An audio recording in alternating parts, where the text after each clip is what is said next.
எப்பவுமே பார்த்தீங்கன்னா, இந்த விக்ரம் சாரோட படத்துக்கு ஹைப் அதிகமாவே இருக்கும். ஏன் சொல்கிறேன் அப்படின்னா, ஒரு தங்கலானா இருக்கட்டும், இல்லைனா பொன்னியின் செல்வன்ல ஒரு அவரோட கேரக்டரா இருக்கட்டும், அப்படி இல்லைனா அதுக்கு முன்னாடி போனால் கோப்ரா படத்தில் வர வேரியஸ் கெட்டப்ஸாக இருக்கட்டும், எப்போவுமே இவரோட படங்களில் ஹைப்புன்றது எப்பவுமே இருக்கும். ஏன்னா இவர் கேரக்டர் வந்து எப்படி நடிக்க போகிறாரு, ஏன்னா நமக்கு எல்லாருக்குமே தெரியும் இவர் வந்து ஒரு கேரக்டர் கொடுத்தீங்க அப்படின்னா பயங்கரமாக நடித்து தள்ளுவாருன்னு சொல்லிட்டு. நம்ம பிதாமகனில் பார்த்துருக்கோம், சேதுல பார்த்துருக்கோம், சொல்லிட்டு நிறைய படங்களில் பார்த்துருக்கோம். அந்நியன் மாதிரி படங்களில் ஒரு கேரக்டர் எப்படி நடிக்கணும் அப்படின்றது இவர்கிட்ட நம்ம கற்றுக்கணும். ஸோ என்றைக்குமே ஒரு படங்களில் ஒரு ஹைப் இருக்கும். பட் அந்த ஹைப்பு ரீசெண்ட் டைம்ஸில் அந்த சாட்டிஸ்ஃபேக்ஷன் கொடுத்தாரான்னு கேட்டிங்கன்னா கண்டிப்பாக கிடையாது. எல்லாரும் சொல்கிற ஒரு விஷயம் என்னென்னா, இவர் படங்களில் இவர் கேரக்டர் நல்லாயிருக்கும், இவர் ஆக்டிங் நல்லாயிருக்கும், பட் கதை பார்த்திங்கன்னா இவர் செட்டே ஆகாது அப்படின்ற மாதிரி ஒரு விஷயம் போயிட்டு இருந்துச்சு. லைக் ரீசெண்டாக அந்த தங்கலான படத்துக்கும் அதே மாதிரி ஒரு கிரிட்டிசிசம் தான் இவர் படத்துக்கு வந்துச்சு. பட் அதனால தான் நான் என்ன பண்ணிட்டேன், இந்த வாட்டி ஹைப்பே இல்லாமல் எந்த ஒரு எக்ஸ்பெக்டேஷனே இல்லாமல் இந்த படத்துக்கு போகலாம் அப்படின்றது தான் போனேன். ஆனால் நிறைய பேருக்கு இந்த படத்துக்கு எக்ஸ்பெக்டேஷன் கிடையாது.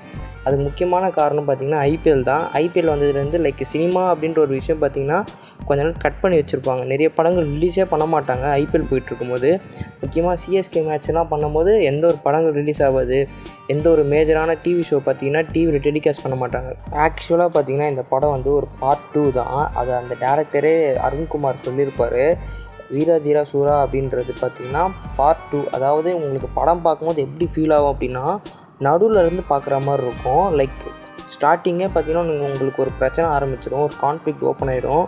ஸோ அதனால் உங்களுக்கு பார்த்திங்கன்னா என்னடா ஸ்டார்டிங்கே கதை சொல்லிட்டீங்க, எந்த ஒரு பேக் ஸ்டோரியுமே இல்லாமல், எந்த ஒரு பில்டப், எந்த ஒரு செட்டிங்குமே இல்லையடா அப்படின்ற மாதிரி உங்களுக்கு தோணும்.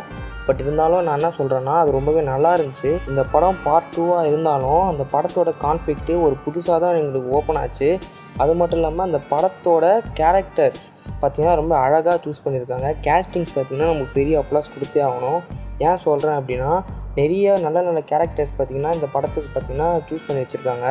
அது பார்த்திங்கன்னா விக்ரம் சாரே சொல்லியிருப்பார், நான் மட்டும் நடித்தா பத்தாது, இந்த படத்தில் மற்றவங்களும் நடிக்கிறதுக்கு ஒரு ஸ்கோப் இருக்கணும் அப்படின்றதுக்கு இப்போலாம் நான் கதை சூஸ் பண்ணுறேன் அப்படின்ற மாதிரி விக்ரம் சாரே சொல்லியிருப்பார். என்ன தவிர மற்ற எல்லாருமே நல்ல பெர்ஃபார்மிங் ஆர்டிஸ்ட்டாக வேணும் அப்படின்னு சொல்லிட்டு நாங்கள் முடிவு. ஸோ அதுக்கேற்ற மாதிரி இந்த படமாக அவருக்கு அமைஞ்சிருக்குன்னு சொல்லணும்.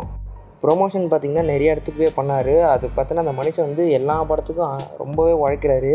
அதுக்கேற்ற மாதிரி இந்த படம் கை கொடுத்துச்சுதான்னு கேட்டிங்கன்னா கண்டிப்பாக கை கொடுத்துச்சு தான் சொல்லுவேன். இந்த படத்தை நீங்கள் பார்க்கணும் அப்படின்ட்டு என்னென்ன ரீசன்ஸ்லாம் இருக்குது அப்படின்னு என்கிட்ட கேட்டிங்க அப்படின்னா, ஏன்னா இந்த படம் பார்த்திங்கன்னா ஒரு நைட்டில் நடக்கக்கூடிய ஒரு ஸ்டோரி. ஸோ அதனால் பார்த்திங்கன்னா இந்த மாதிரி படங்கள் நம்ம நிறைய பார்த்துக்க மாட்டோம். லைக் நம்மளுக்கு இந்த மாதிரி கதை நம்ம சொல்லும் போதே ஒரே ஒரு படம் தான் ஞாபகம் வந்திருக்கும், அது கைதி மட்டும்தான். சும்மா ஏதோ ஒரு கேரக்டர் வந்து பில்டப் பண்ணாமல், லைக் வாய்ஸ் ஓவர் கொடுத்து அந்த கேரக்டர் வந்து ஹைப் ஏற்றாமல், அந்த கேரக்டரோட ஆக்ஷன்ஸ் மூலமாகவே பார்த்திங்கன்னா இந்த படத்தில் விக்ரம் சாரோட கேரக்டர் பார்த்திங்கன்னா ஹைப் ஏறியிருக்கும்.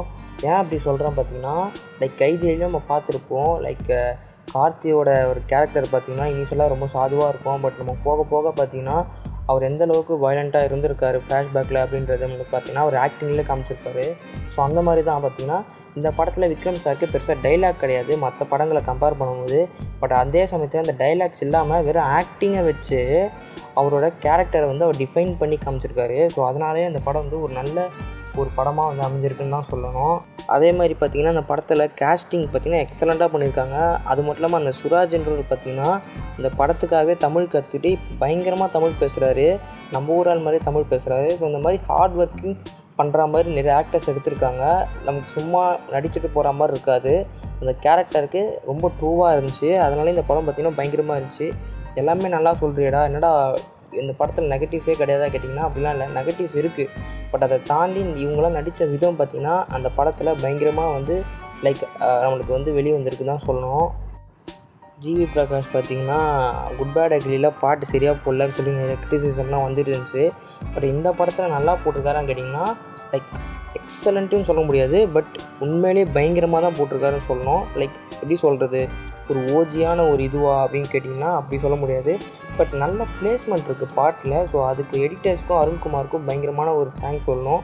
நல்லா பிளேஸ்மெண்ட் இருக்குது இந்த பாட்டில். அதனாலே பார்த்திங்கன்னா நல்ல ஒரு பயங்கரமான சீனை இன்னும் பயங்கரமாக மாற்றுற மாதிரி நிறைய சீன்ஸ் எல்லாம் இருக்குது. ரொம்ப நாள் கழிச்சு ஒரு நல்ல படம் பார்த்திங்கன்னா விக்ரம் சார்கிட்டேருந்து கிடச்சிருக்கு. ஸோ இது ஐபிஎல்லாம் இருக்குதுன்னு சொல்லிட்டு அதை அவாய்ட் பண்ணாமல் இந்த படத்தை நேரில் போய் தேட்டரில் வந்து பாருங்கள். ரொம்பவே பார்த்திங்கன்னா பயங்கரமாக இருக்குது. அதுக்கப்புறம் ஓடிடியில் வந்து பார்த்ததுக்கப்புறம் இந்த மாதிரி ஒரு தேட்டர் மெட்டீரியலை மிஸ் பண்ணிட்டோமே அப்படின்னு நினைக்காதீங்க. ஒரு நல்ல கதை அண்ட் ஒரு தேட்டர் எக்ஸ்பீரியன்ஸாக இந்த படம் இருக்குது. ஸோ வந்து மிஸ்ஸே பண்ணாதீங்க, இந்த படத்தை தேட்டரில் போய் பாருங்கள்.